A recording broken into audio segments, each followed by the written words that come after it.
Cuando el doctor Karras comenzó a estudiar el concepto de la negociación, se hizo varias preguntas, una de las cuales fue: ¿cuál es el rango o alcance o acercamiento disponible para nosotros en la negociación?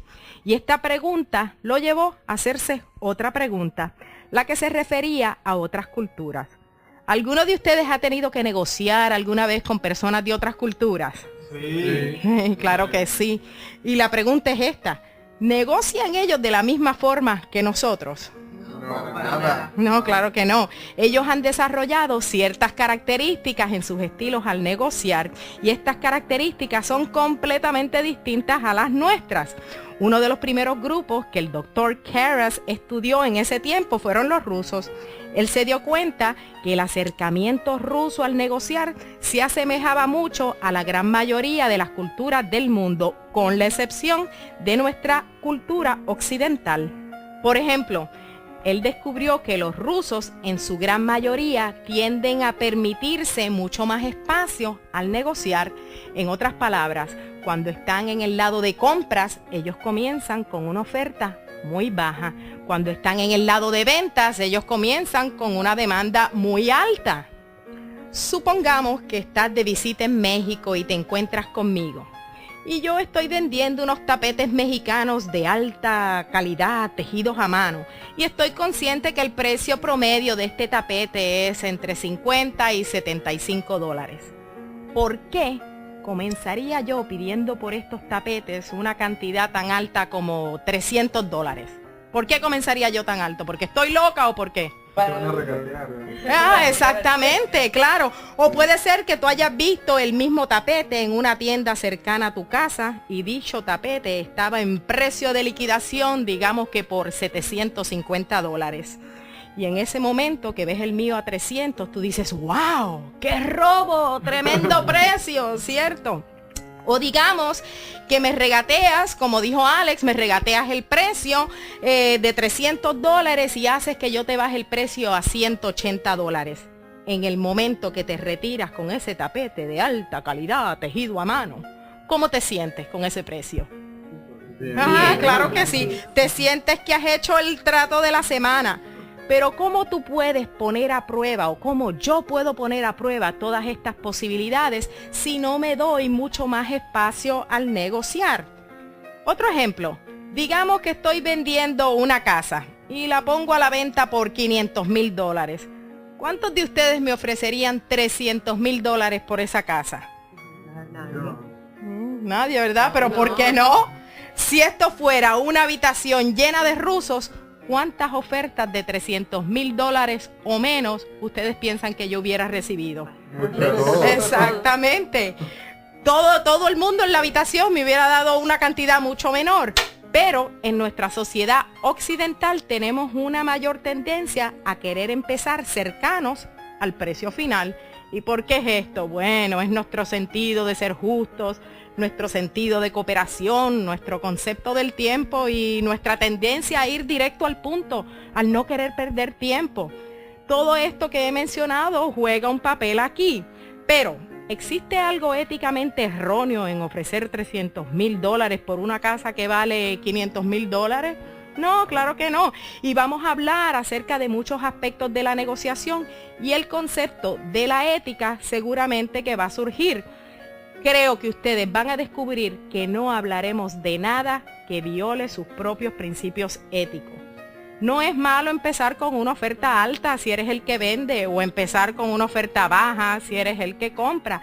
De hecho, ¿existe alguna desventaja al empezar con una oferta alta si ustedes están vendiendo algo? No.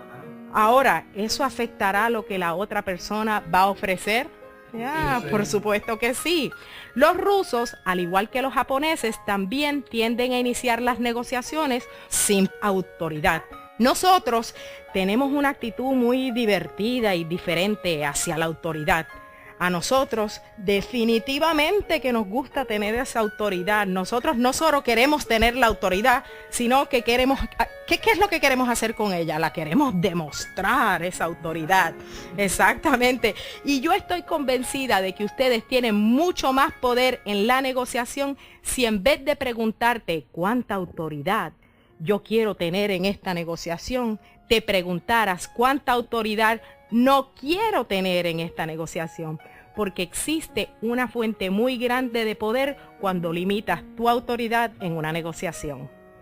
Hace mucho tiempo vi en televisión uno de estos programas biográficos y se trataba del americano Averil Harriman. Aparentemente él tenía un concepto interesante al hacer tratos con los rusos. Él pensaba que siempre que hay que negociar, se debe negociar directamente con quien tiene la autoridad más alta, debido a que él decía que cualquier autoridad a un nivel más bajo, estarás hablando con alguien que no tiene la autoridad para cerrar el trato.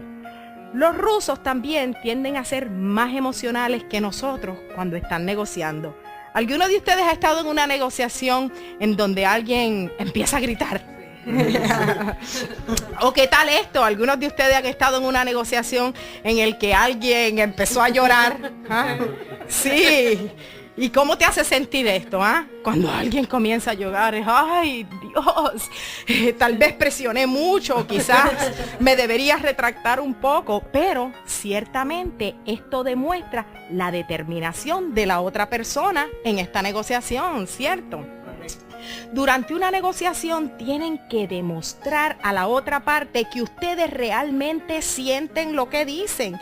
Y eso se puede lograr de varias formas. La emoción no es la única forma de lograrlo.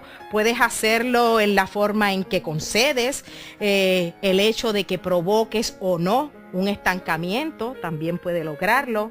Muy pocos de nosotros en realidad queremos explotar a la otra parte, pero aún así es de vital importancia que ustedes me puedan demostrar a mí que ya yo he llegado hasta donde puedo llegar.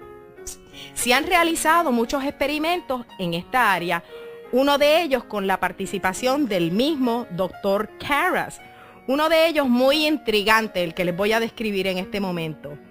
Se le hizo creer, por ejemplo, a Alex aquí, que tú sabías lo que era un buen trato, Alex. Sin embargo, acá a Yvonne se le hizo creer que ella no sabía lo que era un buen trato. Luego, el Dr. Karras comenzó a negociar con Alex en una habitación y luego más tarde con Yvonne en la otra habitación. ¿Quién ustedes piensan que presionó para hacer el trato más fuerte? ¿Alex o Yvonne? ¿Ustedes piensan que Alex? Sí. No, miren, lo interesante del caso fue que vamos a hacer una votación. Ustedes, unos piensan que fue Alex, otros piensan que fue Yvonne. Pero lo que realmente sucedió fue que Yvonne fue quien terminó obteniendo el mejor trato. ¿Y por qué? Porque ella en realidad no sabía cuál era su límite, mientras que Alex sí lo sabía.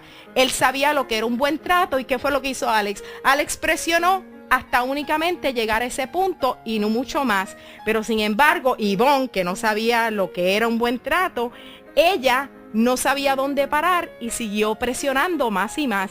Eso es porque es tan importante en una negociación expresar a la otra parte los hechos de la situación. Expresarle a la otra parte en algún momento que ya ellos han llegado hasta donde pueden llegar.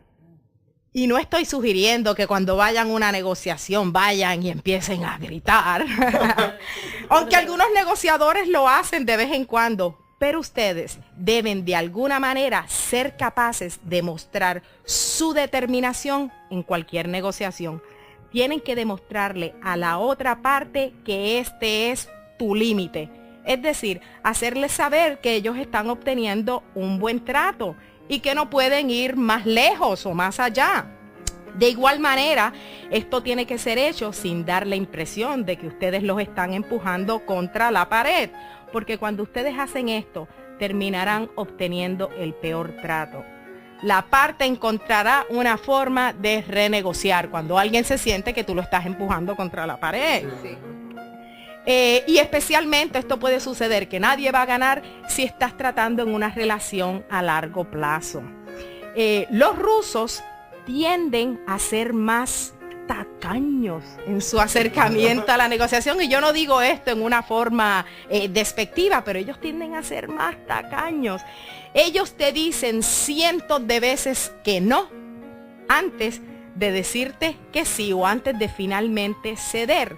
Y cuando te ceden bien poquito a la vez. Nosotros tendemos a visualizar el concepto de otorgar concesiones de una forma muy distinta. Tendemos a decir que un buen turno merece otro. ¿Han estado en una negociación en donde la otra parte les hace una concesión o incluso le hace 2 concesiones y entonces ellos paran y se te quedan mirando fijamente y esperando? Exactamente, ¿cuál es tu reacción? ¿Y cómo tú te sientes? Bueno, es mi turno ahora, me toca a mí, entonces te debo. La mayoría de las culturas, incluyendo a los rusos, no son de esa manera. Su sentir es este: si ustedes me han otorgado 1 o 2 concesiones, quizás yo debería esperar y ver cuántas más me otorgarás antes de que yo haga algo. Exactamente. De hecho, el otorgar muchas concesiones en vez de proporcionar satisfacción a la otra parte puede hacer lo contrario, y lo que hace es que eleva el nivel de aspiración de la otra parte. Otras culturas le dan un vistazo más largo a las negociaciones, tienden a ser más pacientes que ustedes o yo, o los que estamos acá en el mundo occidental. De hecho, es un modismo americano el decir que tiempo es dinero. ¿Cuántas veces hemos oído eso? Claro, todo el tiempo. Tendemos a querer concretar los asuntos tan rápidos como sea posible. Los rusos o los japoneses no son así. Cuando ustedes negocian con japoneses, por ejemplo, el tiempo toma una dimensión completamente diferente. Nada sucede rápidamente con ellos. Ahora, no estamos sugiriendo que ustedes empiecen a negociar como los rusos o los japoneses o la gente del Medio Oriente, pero sus culturas han existido por mucho más tiempo que la nuestra y existen algunos principios básicos a los cuales debemos poner atención y considerar según vayamos avanzando.